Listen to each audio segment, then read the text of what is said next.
Coming up, in Shawnee, Oklahoma, the Potawatomi Nation is remembering its 155th anniversary of moving to Indian Territory, and gas prices are on the rise. Plus, the Chief Seattle Club believes a world without homelessness is possible. Its executive director tells us how the Native nonprofit is working to make that a reality. I am Aaliyah Chavez. Join us for those interviews, plus headlines from the ICT Newscast. The Walter Cronkite School of Journalism and Mass Communication at Arizona State University is honored to be a supporter of Indian Country Today. Working with award-winning professors, Cronkite students learn news reporting, social media, shooting and editing videos, and producing content for communications industries. Cronkite's 15 professional programs give students the opportunity to cover critical issues throughout the U.S. and beyond. Learn more at cronkite.asu.edu.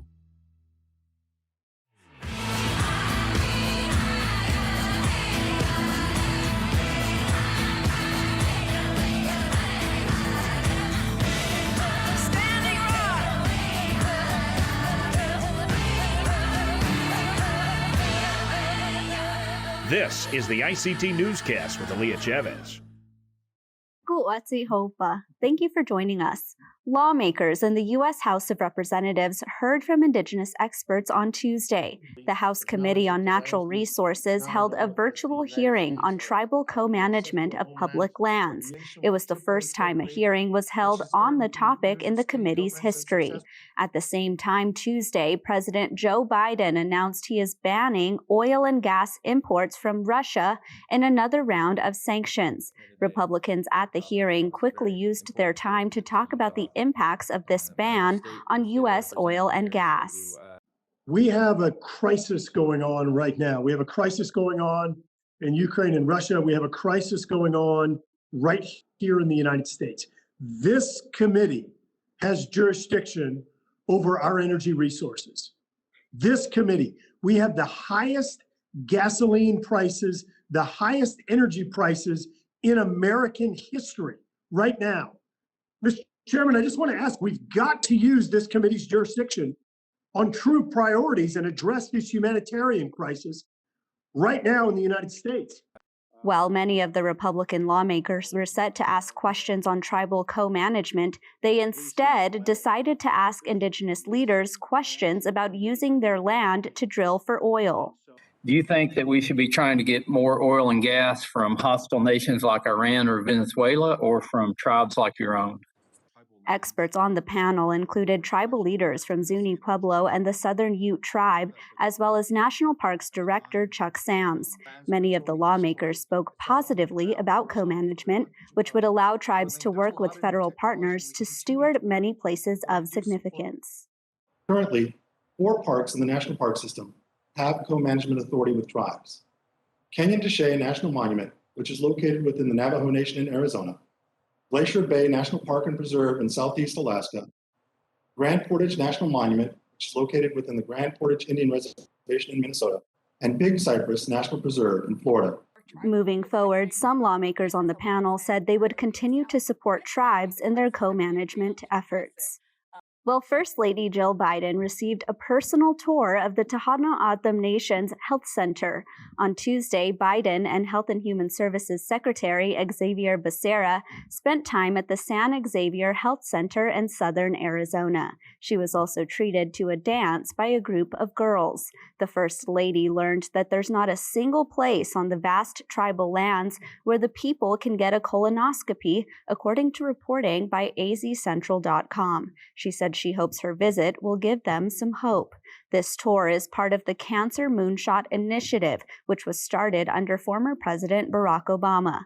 President Biden is relaunching the program to help with cancer awareness as well as research. The First Lady also visited San Xavier del Bac Mission and asked the priest to say a prayer for the people of Ukraine. The Phoenix Indian Center is celebrating 75 years with the Indigenous Community Fashion Showcase. ICT correspondent Karina Dominguez was on the red carpet for the sold-out show that highlights Indigenous designers from all levels of experience. It feels amazing. my heart is just like very complete.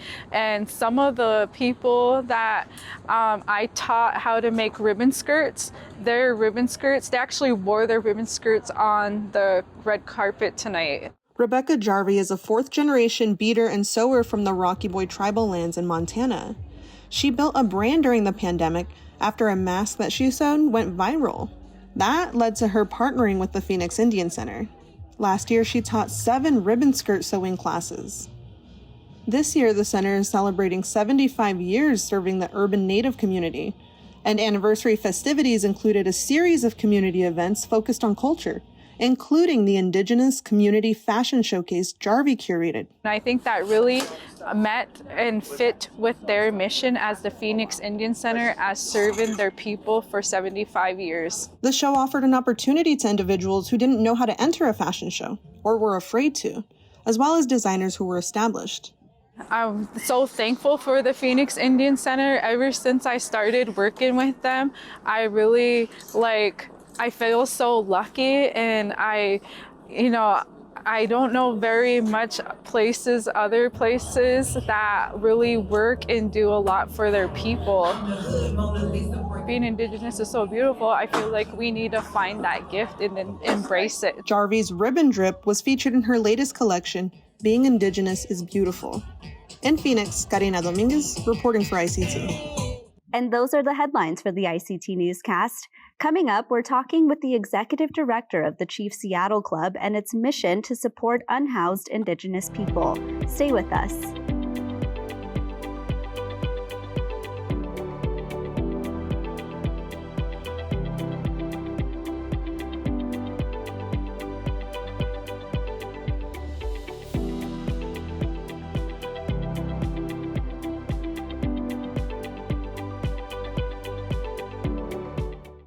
In Shawnee, Oklahoma, the Potawatomi Nation is remembering its 155th anniversary of moving to Indian Territory. The Treaty of 1867 was the final push for Indigenous families to move from Kansas to Indian Territory. It promised more than 575,000 acres of land. Kelly Mostler has served as the director for the Citizen Potawatomi Nation Cultural Heritage Center since 2010, and she joins us now to talk about the history and how the tribe is remembering this. Hi, Kelly. Thanks for being here. Hi, thank you for having me. So walk us through this treaty and what it promised to your nation. Absolutely. So the Treaty of 1867 was written to find a way to get the Potawatomi who had lost land because of broken allotment promises, the railroad trying to come in and purchase land in Kansas. It left a lot of our tribal members landless and with nowhere to go. So in 1867, the federal government signed a treaty with us to have this escape clause, if you will, to sell the surplus lands in Kansas and purchase a reservation down here in Indian Territory. That was, of course, the goal of getting us out of this area that had land that was really appealing to settlers and farmers and the railroad industry, and move us down here to the land that was seen as sort of less appealing in Indian Territory. So it laid out that we would sell those lands, we would purchase the reservation in Indian Territory, and that we would have to self-fund the removal from Kansas to Indian Territory. So it wasn't an organized force removal like we had experienced from the Great Lakes to Kansas. So it was one of those things that logistically was a little bit more complicated, because once you've sold off that land, and if you can't afford to then move to the new reservation you purchased, you're sort of in this situation where you have to figure out how to make that happen for you and your family. So that's why there was a little bit of a lag from when the treaty was signed in 1867 until we actually moved to Indian Territory 5 years later in 1872. And where exactly present day is Indian Territory? Indian Territory is what is known as Oklahoma today, and the reservation that we purchased is in the central portion of Oklahoma in what is today Potawatomi County, of course, named after the tribe. So we're a little bit just east of Oklahoma City. You know, what strikes me about this whole story, Kelly, is the fact that, like you said, this wasn't a forced removal. At the time, what was the reaction of tribal leadership to this change in where people were living? Absolutely. While it wasn't a forced removal, it really was a treaty that was made and negotiated under duress. The settlers were moving in. The railroad was actively trying to get the land. So while it wasn't a removal that was forced with a gun in our backs like we experienced from the Great Lakes, it definitely was one where our tribal leadership signed because they really didn't feel like they had any other option. Our Indian agent was saying things like, if you don't sign this and move to Indian territory, you could probably be forced to remove again and you'd be moved farther west into the Rocky Mountains, and the tribes there don't want you and would be hostile. So there was a lot of not even veiled threats, but just threats being made about, if you don't sign this and move to this prescribed area we're calling Indian territory, we can't promise what's going to happen to you, but we can promise that it's going to be worse for you than it is here, or that it will be in Indian territory. Kelly, how do you describe this one example of the Potawatomi Nation in the larger scheme of things? I mean, this happened all around the country. So how do you sort of describe and put this into context on a grander scale? Absolutely. This is our experience of a larger policy. Removal, allotment, moving people into reservations, opening up lands that were seen as, prime for the arrival of settlers was a national policy. This was happening to tribes all over the country. And so I like to point out when I'm educating our tribal members about this and the public that this really is one really specific example of this larger policy. And we can look at how it played out by the fact that, the treaty, just like all of our other treaties, was broken. The timelines were not followed through on.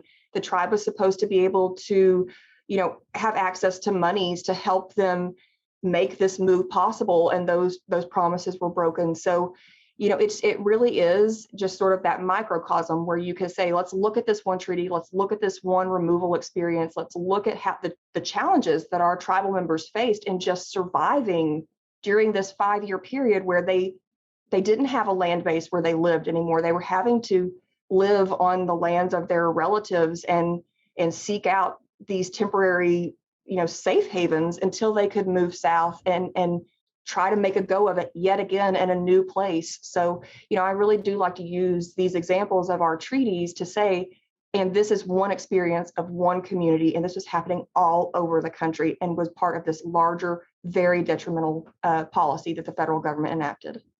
As I mentioned in my opening, this is the 155th anniversary of this treaty. What is the nation doing to sort of remember this as a whole? We are right now working on revitalizing and revamping some of our museum exhibits around this. We have rolled out new exhibits and databases for our tribal members to learn about this history, to learn about their family during this era. We will also be highlighting it during our summer powwow and festival. When all of our tribal members come back to Oklahoma, we will be highlighting this piece of our history so that people understand, why are we having this here in Shawnee, Oklahoma today and not outside of Topeka, Kansas, or back in the Great Lakes? Sure. Well, Kelly, thank you so much for everything you've taught us today. Thank you. And we'll be right back.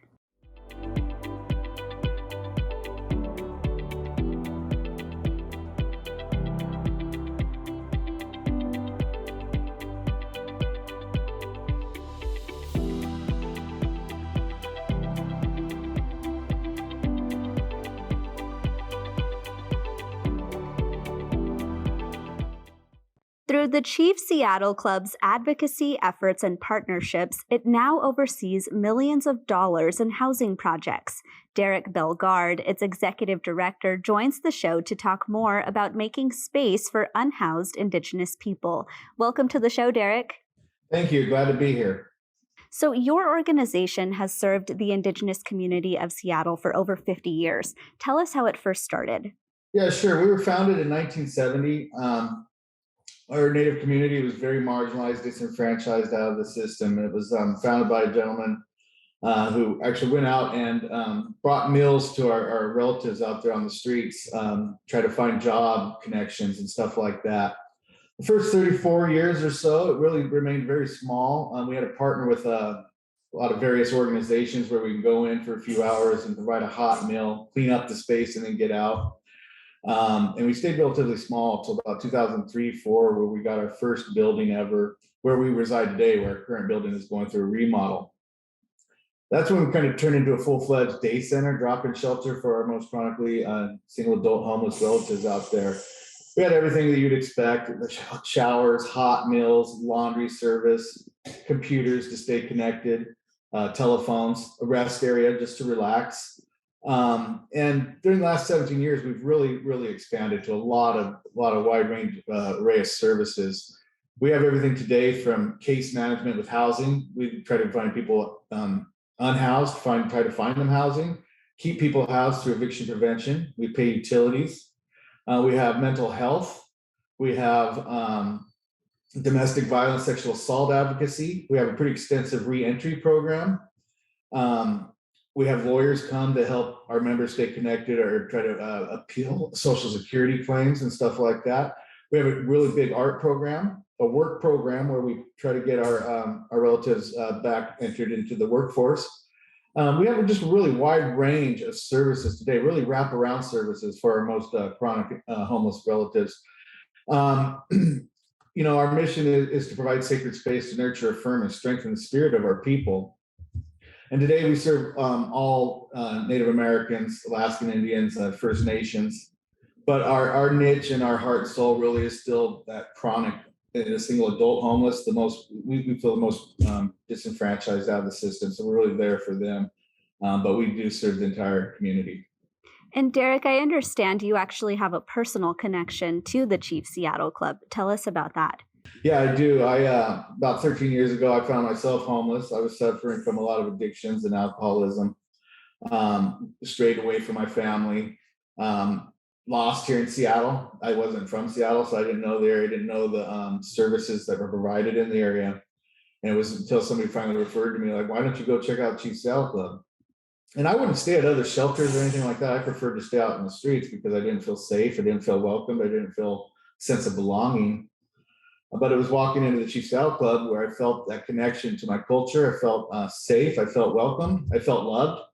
The staff that had a genuine care for me, and I could hear that big drum. I always talk about this. I heard that big drum drumming right when I walked in, and just felt connected. And I needed support. I needed to actually get into treatment. And it was the club that got me into treatment in a matter of like a day. And I've been on the red road ever since. After I got out of treatment, I went and got my master's degree, and just out of luck, and I think it's the Creator's will that brought me full circle to, wasn't my intention to come back to work at Chief Seattle Club, let alone lead it as executive director, but I find myself here, and I feel very blessed and fortunate to be able to run such a wonderful organization. Oh, definitely. Thank you so much for sharing that with us. I want to switch gears and talk about the All apartments. We've reported on it a little bit already, but for people who've never heard of this new initiative, tell us more about that. Yeah, so All is a Lushootseed word for home. It's the Lushootseed is the indigenous language of this area. And it's 80 units of studio units, low-income housing. And it's been a long fight. My predecessor, Colleen Echohawk, always knew and talked about, like, we're disenfranchised out of the system, not just out of services, but even actually the housing itself. And we knew that we had to get into that game to actually start addressing some of the disparities in our community. So it was a really long fight. We just completed it about 4 weeks ago. We've been on our first lease up effort now. We're about 2/3, 3/4 of the way done now. We got the building filled. But yeah, it's 80 units. The ground floor is going to also, with our partnership with Seattle Indian Health Corps, the ground floor is going to have a full clinic with a pharmacy there to support the community. Also, we're going to be opening up a cafe soon, where we are going to actually integrate it with our work program to actually hopefully train baristas and things like that to get into that field. But yeah, we went all out in the art to ensure that it is a Native space. Like I said, we wanted to create a sense of belonging, a sense of love and pride. So our building is really decked out with Native art designs. We have a 40-foot matriarch embedded into the brickwork on the south-facing facade. We're going to have a 30-foot welcome pole on the front of the building, in the front corner. So yeah, it's a really Native space, and it's a win for the entire city and our Native community. Absolutely. Well, Derek, thank you so much for being here. Yeah, love being here anytime. And we'll be right back.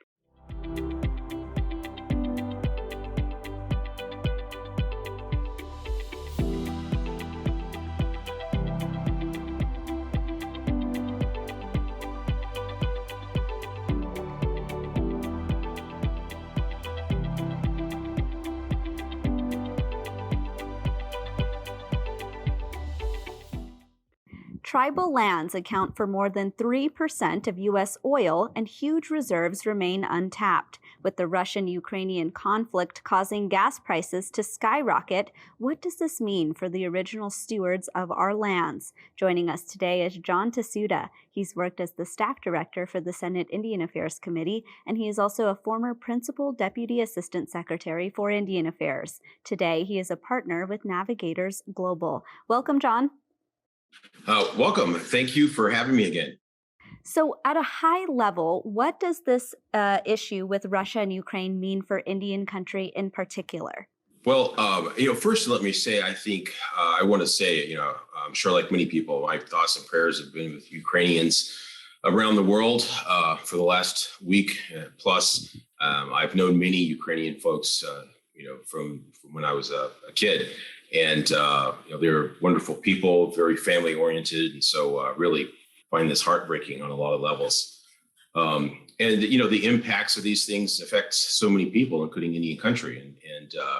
And we talk about this often, but because of the challenges that Indian communities face when hurdles happen, as it's happened the last few years with supply chains, because of the socioeconomic status of Indian communities, they often are hit the hardest. And so we're seeing that right now. The easiest thing to point to is prices at the pump, of course, right?